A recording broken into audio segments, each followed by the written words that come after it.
Hello everyone, আসসালামু আলাইকুম। দারুণ একটি শর্ট ব্লগে আপনাদের সবাইকে শুভেচ্ছা জানাচ্ছি। আমি আছি এখন কুমিল্লাতে। আমরা বেশিক্ষণ কুমিল্লাতে থাকবো না, এখান থেকে চলে যাব নোয়াখালীতে। আর এখন আছি জমজম রেস্টুরেন্টে।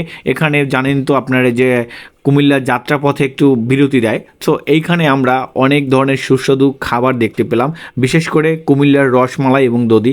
এখানে দধি এবং রসমালাই অত্যন্ত জনপ্রিয়। লোভ সামলাতে না পেরে এখানে কয়েক প্যাকেট দধি সাইদ বাইরে প্যাডের ভিতরে ঢুকিয়ে দিলাম। তারপর চলে আসলাম নোয়াখালীর চৌমোহনীতে। আর এখানে এসে কাকা অ্যান্ড কাকির তাদের এই বয়সে এত সুন্দর ভালোবাসার দৃশ্য দেখে আমি মুগ্ধ হয়ে গেলাম। নোয়াখালীর সম্পর্কে আমি দুই একটি কথা বলতে চাই। আমি তো বারবার নোয়াখালীতে মাঝদি বা আপনার আশেপাশে যাওয়া হয়, তো এখানে মেয়ে বা মহিলা যাদের কি বলেন না কেন, এখানের মহিলারা অত্যন্ত পর্দাশীল। আমি যত মেয়ে বা মহিলাদেরকে দেখেছি ম্যাক্সিমাম প্রায় 100%-এর ভিতরে 98%ই বোরকা পরা ছিল। আর বাকি 2% যারা ছিল তারা হচ্ছে মুখে মাস্ক পরা ছিল, তাদেরও দেখার কোনো সিস্টেম নাই।